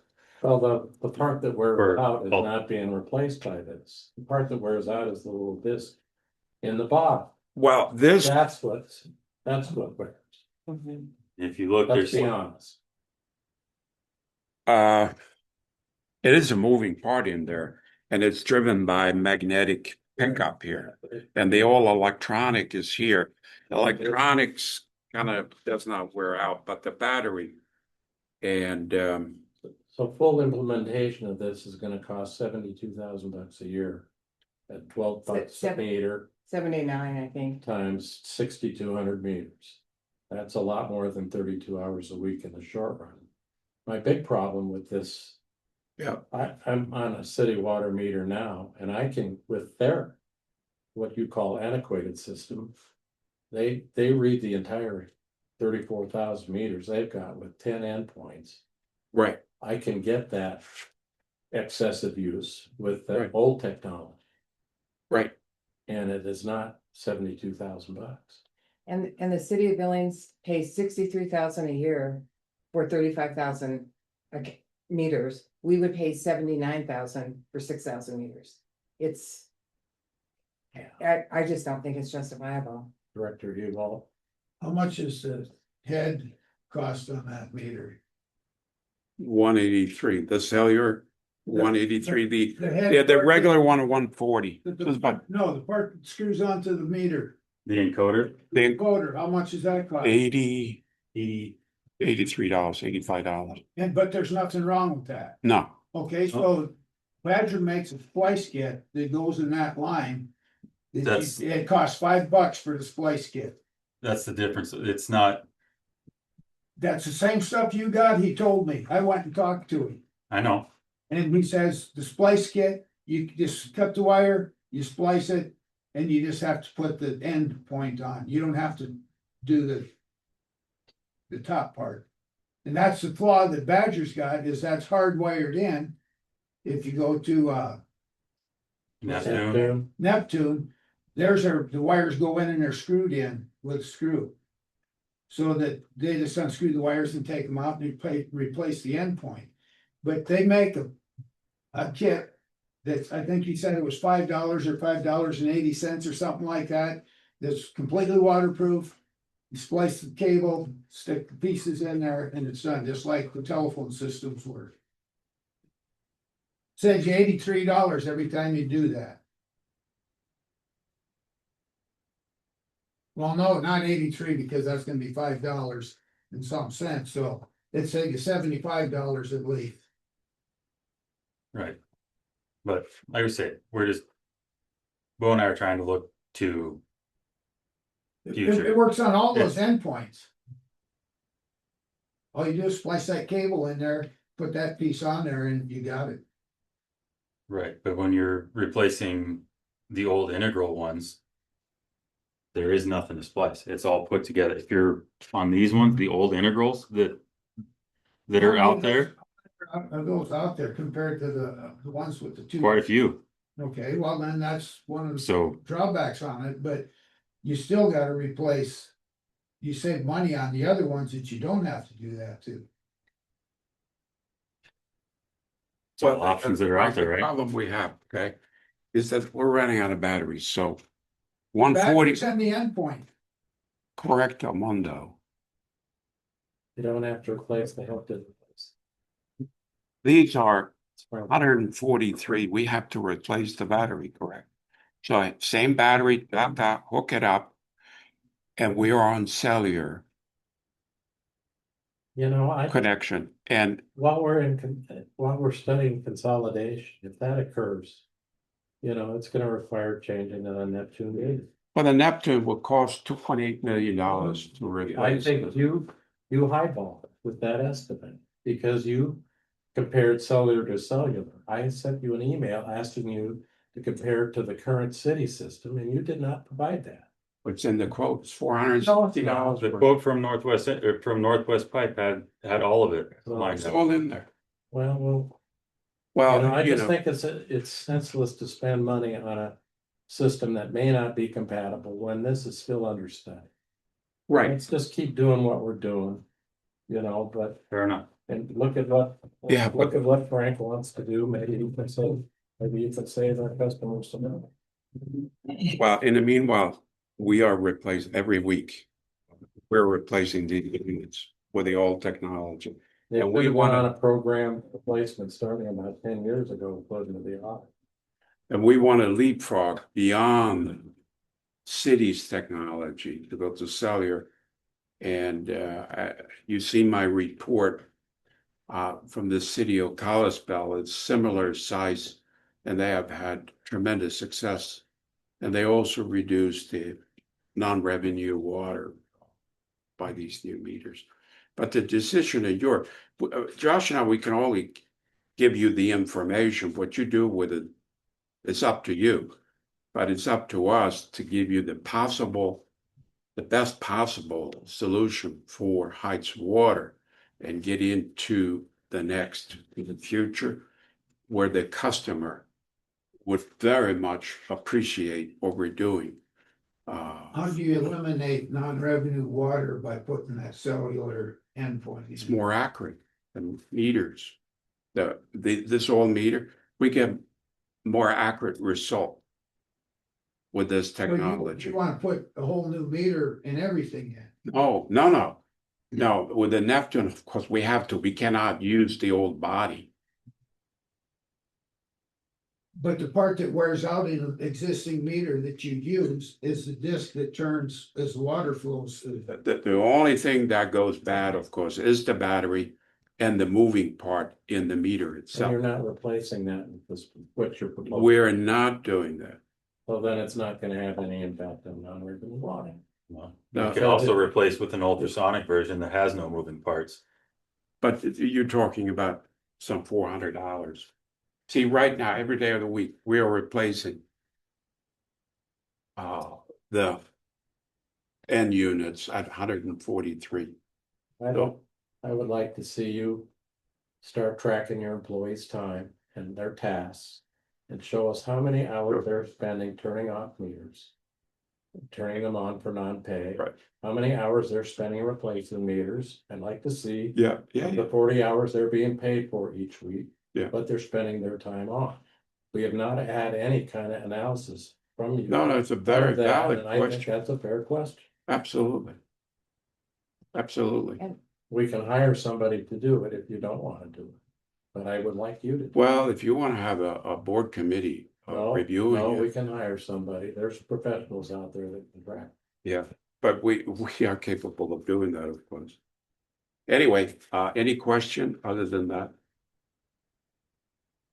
Director Ellis, I did send the email that I got from Jennifer DeRay, and one of her statements is, I know that all meter companies will try to state that cellular or radio frequency is more accurate. But accuracy comes from the meter, not how the meter is read. So that's exactly what Frank's been saying, and it's obviously that's the case. okay. Oh, let's move on to the next agenda item. Item number 3, resolution for printing and mailing President's year-end report for 2025. And I have a courtesy of a motion from Director Evo. I make a motion to accept resolution 62-25. There a second? I'll second it. Director Ellis. You chased down the estimate you want to talk about. I did. The estimate's a little bit high because I estimated that we had about 6,000 residential customers and 400 businesses, and I think we need to mail the letter to everybody. When you look at it, and we called Allegra because they were so effective in working with us earlier. That includes the printing, folding it, getting it in the envelope and mailing it out. I said, we have a bulk mail. Is it cheaper if we use our bulk mail number as opposed to your bulk mail number? And they said no. So we spend $2,300 a month mailing out the postcards for the bills. This is about $3,300. It's probably lower because I probably was a little bit high. But to me, it just seems critical that all of our ratepayers get an accurate presentation of what sort of the summary of the year. I think we all supported the letter, as well as what's happening with consolidation. You have the gentleman here tonight who thought this was the night we were dealing with consolidation. I said, no, but we're gonna vote tonight to send you a letter. So I just think it's really important to get accurate information out to people, because not enough people read the Yellowstone County News. And even people who I know subscribe, when I talked to them last night, did not seem to have read it last week. So I think it's important to get it in their hands. Thank you. Is there discussion? Comment from the public? From the staff? Seeing them. Ready? Go. All those in favor of adopting resolution 062-25? The print and mail the year-end report indicate by saying aye. Aye. All those opposed, nay. Motion passes. Okay, so items for future board meetings. No, number 4, Pardon me? number 4, moving the, Oh, that's yes, Cecil? you're right. yep. So I move that we direct the general manager to move the 250,000 that comes due from the CD at Steeple on January 9th, along with all the cash that the sitting in the cash accounts there to Steeple. As To soon the as fifth. possible on January 9th. Is there a second? Motion by Ellis, second by Erpenbach to move the expiring CD and any cash accounts at Steeple to STIP, short-term investment pool account with the state. And as soon as that maturity occurs, all those, is there discussion? Comment from the discussion from the public, seeing none, all those in favor indicate by saying aye. Aye. All those opposed, nay. Motion passes. Okay, now 13 items for future board meetings. I've got a resolution on, you want an ongoing Right, resolution. so that we don't have to keep voting But on we it. don't have to do this. Okay, and then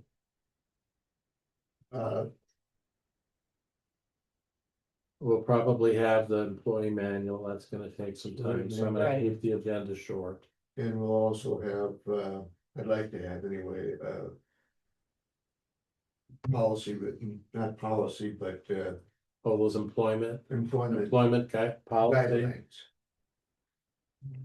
Yeah, I thought they were gonna try and stick, you guys were trying to stick them in the white handbook.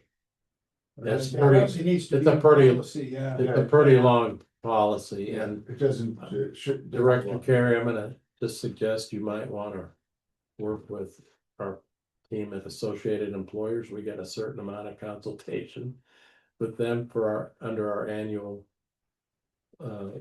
membership, and we said there's some room left in that budget, so you know, if they, perhaps they've got something that would be useful. That could be plug and play, so feel free to contact them.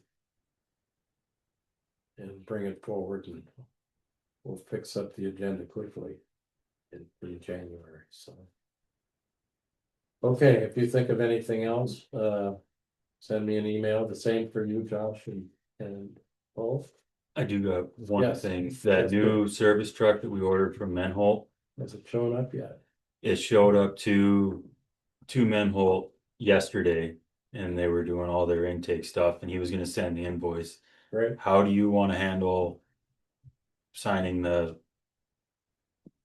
all the paperwork? So when they call and say truck's ready to go, do you wanna sign everything or do you wanna have Bo do it? I think the general manager, that's a day-to-day type of thing at this point. Our action was limited to authorizing the purchase, so. Okay, I just want, Is the rest of the board okay with that? Yes. Yeah, just take care of it. But related to that, they should also follow through with getting a replacement for the GPS that failed, rather than just saying, leaving I it think we there. got some extras, don't we? Do we? Yes, that's what Okay. they use. All right. yeah, Wouldn't that be under warranty? If it doesn't work, we start. with it. Well, yeah, They- they sent us a second batch, and so we got some extra ones. But once we get the ones put in we want, then we gotta contact Samsara and send back what's left over. And so we can send that back with have Steve sign papers. yeah, he says sometimes they just. Let us keep them. Yeah. In case something fails and then we can just plug them in, they said it's. And that More was one trouble of the for them. strengths of Samsara, is that they stood behind their equipment, so they would always replace it without cost. Whereas some of the others were like, you only have a year and then you have to buy it outright and then pay a monthly. Okay. Announcements, board is planning a work session on December 29th, 1 P.M. 9 AM. 9 AM. No, the work session's in the afternoon. There may be an executive session meeting of the board in the morning. I'm working on that with, Not done yet. I can report. Our work is stacked up with our attorney. He's doing his best, but this is year end and he is, people are closing deals before year end and doing tax planning and that kind of stuff. And I've asked him to try to deliver as much as he can by the 23rd. So that meeting with Associated Employers at 9 o'clock on the 29th Well, isn't for sure yet. no, we booked it. I think we will end up posting notice of the meeting, but because it involves certain issues, it's gonna be an executive session. Yeah. So attendance will be closed to those of the people involved in that meeting, which would be the management and the board. Okay. Okay. So we'll get it handled, but I'm just waiting for direction from him. I got an announcement. Yes, There's 12 jars of jelly here, so You can, first ones get their first pick. There's 4 different flavors. So 3 of each. Thank you very Merry much. Christmas. Merry Christmas, All right. Director. You all, you're a kind and generous person. Yeah, and a hard worker. Yes, and well, this entire board is, you have all put in a lot of hours in December and the month's not over yet. You're still gonna be putting in more. So I wanna thank you for all the time you've devoted. So You've earned you your gotta step up and $100. start working. Are you sure? Yeah, Done. seeing no further Yeah. business before the board, yes. Yeah, as a general manager, I board, obviously, we'd like to thank the board for the year. I think we'll have an official board meeting. We have a long tradition, Heights Water, to recognize their employees. And one of them is the workers' comp dividend incentive program. Another one is Christmas bonus, and I realize that's not on the agenda. And unfortunately, I would assume that we will not recognize our employees this year. Thank you for your comment. Mr. Richardson. Seeing no further business before the board, this meeting is adjourned. So I don't understand. Huh? You're doing this meeting. You could have got some.